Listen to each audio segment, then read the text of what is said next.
अमेरिकेचे अध्यक्ष Donald Trump यांच्या अमेरिका फर्स्ट या धोरणाला त्यांच्या देशाच्या सर्वोच्च न्यायालयाने एक जबरदस्त चपराक लगावली आहे.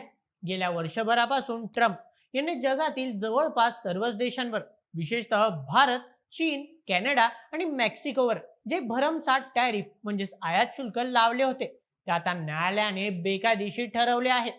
या निर्णयामुळे जागतिक बाजारपेठेत खळबळ उडाली आहे. पण हा विजय कायमस्वरूपी आहे की ट्रम्प पुन्हा काहीतरी नवीन खेळी खेळणार? भारताच्या खिशाला कात्री लागणार की दिलासा मिळणार? या सर्व प्रश्नांची स्पायसी उत्तरं आपण या सविस्तर बातमीतून शोधूया. चला मग सुरुवात करूया आजच्या व्हिडिओला.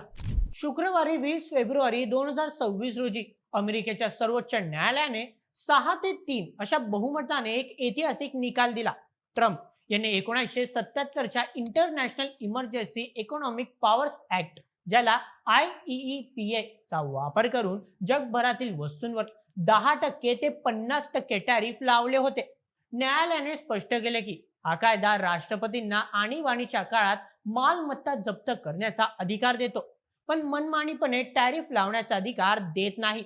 मुख्य न्यायमूर्ती जॉन रॉबर्ट्स यांनी त्यांच्या निकालात म्हटले की अमेरिका जगातील प्रत्येक देशाशी युद्ध करत नाहीये, त्यामुळे राष्ट्रपतींना कर लावण्याचे अमर्याद अधिकार दिले जाऊ शकत नाही.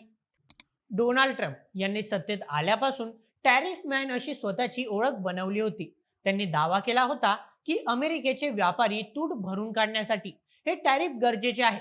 मात्र अमेरिकेतीलच अनेक छोट्या उद्योजकांनी आणि जागतिक व्यापार संघटनांनी या विरोधात न्यायालयात धाव घेतली होती. निकाल येताच ट्रम्प संतापले.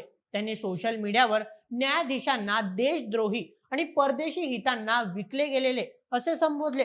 पण ते तिथेच थांबले नाही. त्यांनी लगेचच सेक्शन 122 या जुन्या कायद्याचा आधार घेत 24 फेब्रुवारी पासून 150 दिवसांसाठी 10% तात्पुरते टॅरिफ लावण्याची घोषणा केली आहे. म्हणजेच एका हाताने न्यायालयाने टॅरिफ काढले तर दुसऱ्या हाताने ट्रम्प यांनी ते पुन्हा लादले आहेत. भारतासाठी ही बातमी गोड आणि कडू अशा दोन्ही प्रकारची आहे. भारताला आधी 18% टॅरिफ द्यावे लागणार होते, पण आता नवीन आदेशानुसार तो केवळ 10% असेल. यामुळे भारतीय कापड, दागिने आणि स्टील उद्योगाला काही काळ दिलासा मिळेल. भारताने नुकताच रशियाकडून तेल कमी घेण्याच्या अटीवर अमेरिकेशी एक व्यापार करार केला होता. ट्रम्प यांनी म्हटले आहे की भारतासोबतचा करार सुरूच राहील. मोदी माझे चांगले मित्र आहेत, पण त्यांनी अमेरिकेला खूप लुटले आहे. आता आम्ही त्यांच्याकडून टॅरिफ वसूल करणारच. भारतात या मुद्द्यावरून राजकारण तापले आहे. प्रियंका चतुर्वेदी, शिवसेना उद्धव बाळासाहेब ठाकरे गटाच्या नेत्या म्हणाल्या की भारत सरकारने अमेरिकन न्यायालयाच्या निकालाची वाट का पाहिली नाही? भारताने रशियाचे स्वस्त तेल सोडले आणि अमेरिकेच्या दबावाखाली 18% टॅरिफ मान्य केला. आता अमेरिकन न्यायालयानेच ते टॅरिफ बेकायदेशीर ठरवले आहेत. मग आपण एवढी घाई का केली? आपल्या मंत्र्यांनी देशाचे हित विकले का? असा बोचरा सवाल त्यांनी केला. मग जयराम रमेश, काँग्रेसचे नेते म्हणाले की अमेरिकन लोकशाहीत अजूनही चेक्स अँड बॅलेन्सेस शिल्लक आहेत. हे या निकालावरून दिसते. मोदीजींच्या घाईंमुळे भारताच्या शेतकऱ्यांचे आणि उद्योजकांचे नुकसान झाले आहे. सरकारी गोटातून अजून सावध प्रतिक्रिया येत आहेत.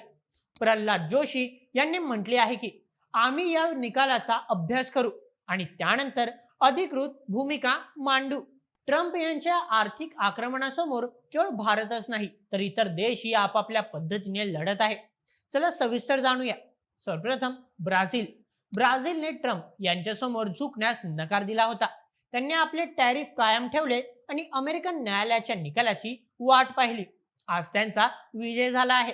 द्वितीय, कॅनडा आणि मेक्सिको या देशांनी स्पष्टपणे सांगितले की जर ट्रम्प यांनी नवीन टॅरिफ लावले तर ते अमेरिकन कार आणि दुग्धजन्य पदार्थांवर दुप्पट टॅरिफ लावून बदला घेतील. तृतीय, चीन. चीनने गनिमी कावा वापरला आहे. त्यांनी ट्रम्प यांच्या टॅरिफची भीती न बाळगता रशियाकडून तेल खरेदी सुरूच ठेवली आहे आणि स्वतःचे नवीन बाजारपेठ म्हणजेच आफ्रिका आणि आशिया शोधले आहेत. डोनाल्ड ट्रम्प हे व्यवहारी नेते आहेत. त्यांच्याकडे मैत्रीपेक्षा व्यवसाय मोठा आहे. भारताने जरी त्यांच्या दबावाखाली येऊन रशियाकडून तेल खरेदी कमी केली असली तरी ट्रम्प भारताला टॅरिफ मधून पूर्णपणे सूट देणार नाहीत. पुढील 150 दिवस जागतिक व्यापारासाठी अत्यंत कठीण असतील. ट्रम्प आता काँग्रेसला अमेरिकन संसद वळवण्याचा प्रयत्न करतील, जेणेकरून टॅरिफ कायम राहील.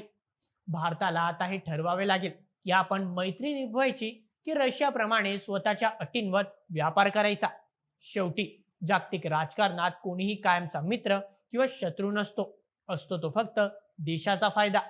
मित्रांनो, या संपूर्ण प्रकरणावर तुमचे काय मत आम्हाला कमेंटमध्ये नक्की कळवा आणि अशाच व्हिडिओसाठी सबस्क्राईब करा बोल एम एच आपल्या युट्यूब चॅनलला. धन्यवाद.